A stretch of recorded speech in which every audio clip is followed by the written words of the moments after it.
안녕하세요. 벽광입니다.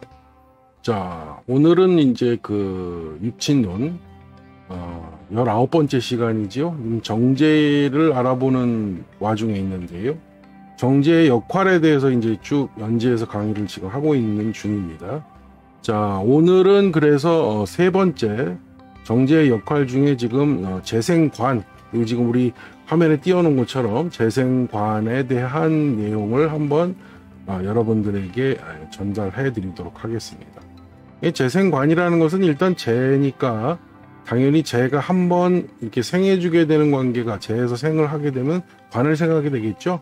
그럼 이제 관이라고 통칭되는 것은 우리가 보통 정관, 평관으로 나눠지는데, 그래서 관살, 이렇게 관살 이렇게 부르면 정관은 관이고 살 그러면 평관을 의미하겠죠. 그래서 이제 그 부분을 한번 이야기해 보도록 하겠습니다.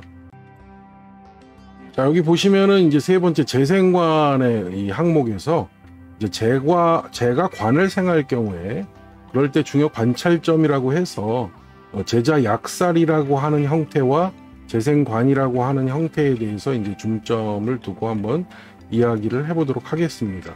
먼저 이 밑에 있는 재생관이라고 하는 개념에 대해서 한번 먼저 짚어보도록 하죠. 일단 정제가 정관이나 또는 편관을 생하는 것을 통칭해서 일단은 재생관이라고 우리가 부를 수 있습니다. 그래서 관살을 포함한다 그러면 정관, 편관을 모두 아울러서 말하는 것이죠. 그래서 이제 재생관이다 이렇게 부르면 정제가 정관이든 편관이든 생을 하는데, 자, 이때 이 정관이나 편관은 결국 일간을 극하기 때문에, 예를 들어서 일간이 신약한 상황에서 정관, 편관이 세게 작동을 한다면, 강하다면 당연히 일간이 심하게 힘들겠죠. 그걸 많이 받으니까. 그래서 이제 정관보다도 이제 관살이라고 했을 때 편관을 또 다른 말로 칠살이라고도 하는데요. 그런 편관이 나를 심하게 극해 오게 되면 그게 살이라고 하죠. 그래서 이제 살을 맞게 되는 형태가 되는 거니까, 재생관이라고 하는 명칭이 좋게 작용을 하려면 일간이 튼튼해야 된다는 전제가 있습니다. 그래서 일간이 충분히 튼튼해야만 이 재가 관을 생하더라도 일간이 충분히 관살을 버티겠죠. 그런 전제가 있어야 재생관에 좋은 의미가 발생할 겁니다. 근데 만약에 일간이 신약해지면요, 재생관이 되면 오히려 살을 생하게 되니까 재생살이 되겠죠. 그렇게 되면 나쁜 의미로 돌변하게 됩니다. 그래서 우리가 일반적으로 재생살이 되는 사주에서는 남자들 사주에서 보면은 열심히 일해서 돈 벌어 가지고 살만하면 죽는다, 그런 얘기 많이 하는 게 재생살의 사주입니다. 또 그다음에 정제라는 것은 당연히 남자한테는 처가 되죠. 처가 되니까, 처가 관을 생하는 행위 자체가 살로 변한다는 것은 결국 처의 내조가 오히려 나한테는 좋지 않은 영향으로 이렇게 발휘가 된다는 것이니까 처의 내조가 악처가 되겠죠, 당연히. 그런 면도 있고요.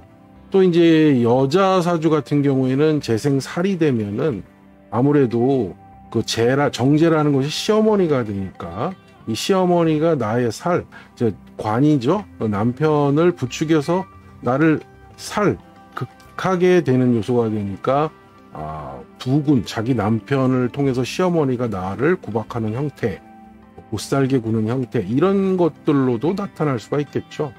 그래서 우리가 여기 중요 관찰점에서는 이 재생관이라고 하는, 또는 재생관이라고 하면은 여러분들 그냥 거기에 재생관, 재생살이 다 들어가 있다 생각하시면 되는데, 그것이 좋게 작용하면 재생관이라고 이야기할 수가 있고, 그러려면 일간이 충분히 튼튼해서 재생관이 되더라도 수용할 수 있다, 그러면 이제 좋은 의미가 될 것이고요. 약하다, 일간이 약해서 제가 관을 생하는 것을 버티지 못한다, 극하는 것을, 그러면 이제 재생살의 의미가 된다고 생각하시면 될 것 같습니다. 그래서 중요 관찰점 중에 이제 재자 약살이라는 의미가 등장했죠. 자, 이 부분에 대해서 한번 또 판서를 보면서 이야기해 보도록 하겠습니다. 자, 여기 판서를 보시면요, 두 가지 재생관이나 살의 형태에서 이 정관과 편관을 우리가 통칭해서 관살 이렇게 부르니까 아까 위에서 설명한 대로 재생관 또는 재생살 이렇게 되겠죠. 그러니까 이제 편관칠살. 근데 이제 이 파트에서 제자약살이라고 하는 개념과 재생험살이라고 하는 개념이 발생합니다. 제자약살이라고 하는 것은 이제 제가 이 자자가 이제 더불 자자인데 우리가 통칭 그냥 뭐 늘어난다 또 더 불게 만든다. 근데 이제 자비를 베풀다 그럴 때도 쓰고요. 그러니까 약한 살을에게 자비를 베푼다 아니면 약한 살을 더 불게 만든다 이런 뜻이죠. 그러니까 무슨 이야기냐? 여기서의 살이라는 것은 통칭해서 이제 정편관을 혼자 합쳐서 말하는 걸 살로 표현을 했어요. 여기서는 살로. 그러니까 이것이 약하다는 겁니다. 사주에서 관이 약한데 이 약한 관을 정제가 이렇게 제가 생함으로 인해서 당연히 관의 역할을 북돋우는 것을 말하는 것이죠.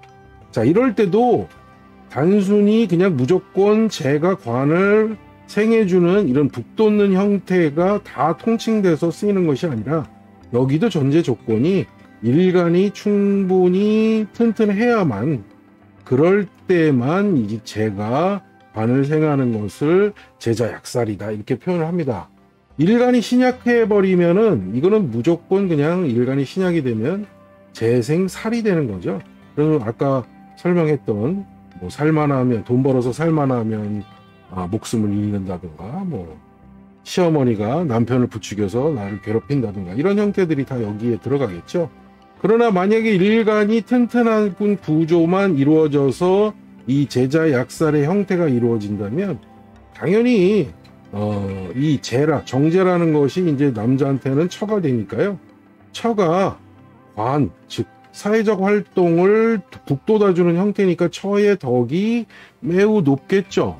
그러면서 나도 관적으로 사회적으로 높은 지위를 얻게 되니까 둘 다 좋은 관계가 유지가 되겠죠. 그러니까 남자 입장에선 좋은 처를 얻어서 좋은 위치로 가는 그러한 형태가 될 수도 있고 또 이건 남자라면요.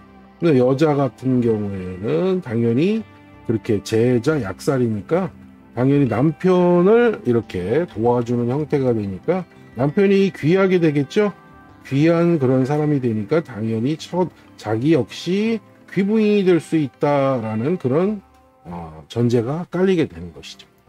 그래서 이런 제자 약살의 형태는 이렇게 좋은 형태로 자리매김할 때 이것을 제자 약살이다 이렇게 우리가 표현을 하게 됩니다. 반대로 아까 말했지만은 위에서 말한 대로 재생살의 영향으로 되게 된다면 이게 이제 재생험살이 되겠죠. 제가 생하는데 이 험자는 이제 위험할 험자죠.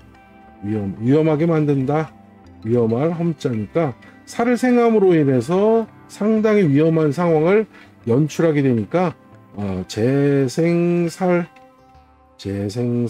영향으로 나타날 겁니다. 그래서 이렇게 되면은 이제 뭐 살로 변하니까요. 이 살을 이제 이런 경우에는 이제 일간이 보통 신약한 것을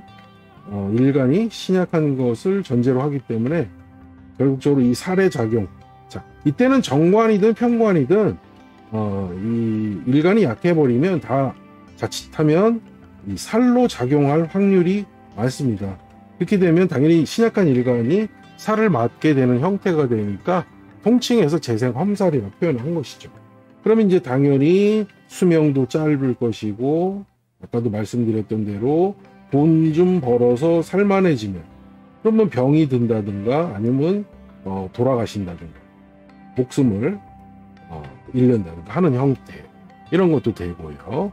아까도 여자 사주 같은 경우에는 시어머니가 시모가 남편을 이용해서 나를 괴롭히는 형태 뭐 이런 것들도 다 나타날 수 있는 것이 재생험살의 영역이겠죠.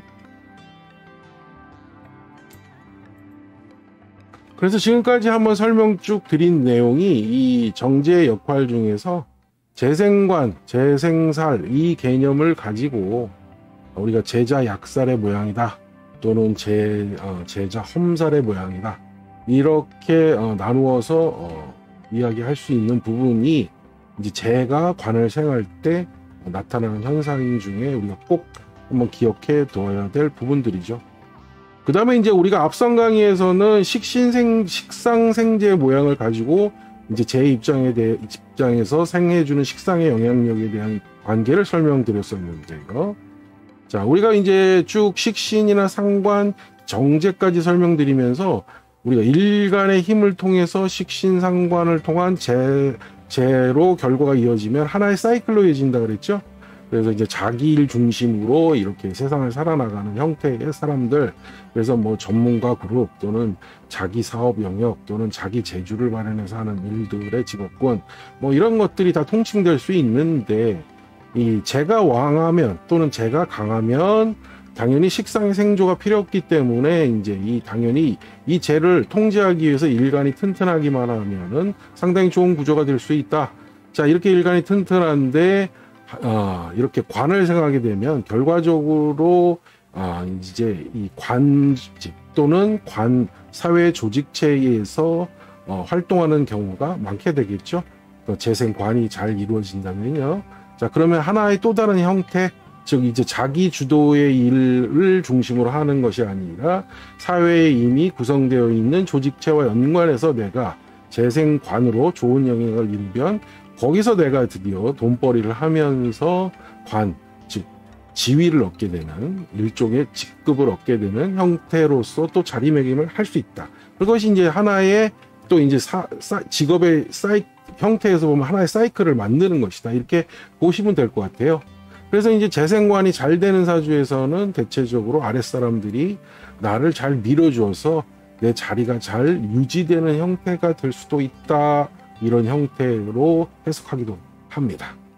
자, 이게 이제 정제의 역할에서 재생관이라고 하는 타이틀을 놓고 봤을 때 우리가 짚어봐야 될 점들에 대해서 한번 쭉 설명을 드려봤습니다. 물론 이제 요런 형태들을 케이스 바이 케이스를 놓고 사주의 형태를 다 분석을 해야 되는데, 여러분들이 이제 요런 것들을 이제 개념 정립을 해드리면 이제 한번 신뢰로서 한번 여러 가지 해석을 가미해 가면서 한번 부합되는 형태를 찾아보시는 것도 중요한 공부가 되겠죠. 자, 그거 잊지 마시고요. 그 다음 또 한 가지 당부드릴 것은 지금 저희가 설명드린 육친의 개념이 이제 일간을 중심으로 여러 가지 육친들, 식신, 상관, 정제, 뭐 정관 쭉 이제 설명 계속 드리고 있는 와중인데, 사주를 놓고 딱 봤을 때 바로바로 비견겁제, 식신, 상관 이런 것들이 눈에 들어오지 않으면 제가 지금 설명드리는 이런 내용들이 잘 이해가 되지 않습니다. 왜냐하면 일단 눈에 육친의 관계도 성립이 잘 안 되는데 이런 여러 가지 개념적인 것들을 설명드리면 머리가 굉장히 아프고 혼선이 오죠. 그래서 이제 사주를 잘 보기 위해서는 먼저 육친 정도는 빨리 파악을 해서 눈에 들어올 수 있도록 연습을 자주 해주십사 하는 이야기를 한번 드리고 싶네요. 그래야만이 이 육친의 설명을 하더라도 천간 지지에서 이렇게 자유롭게 서로 생하고 극하는 모양이 내 머릿속에서 정립이 될 수가 있다. 이 단계에서는 꼭 그것을 학습자들이 지켜주시기를 당부드리겠습니다. 자, 오늘은 그래서 정제의 역할 세 번째 시간 재생관의 개념을 가지고 여러분들에게 전달해 드렸습니다. 또 다음 시간 또 정제의 역할 또 전해드리도록 하겠습니다. 다음 시간에 뵙겠습니다. 벽광이었습니다. 감사합니다.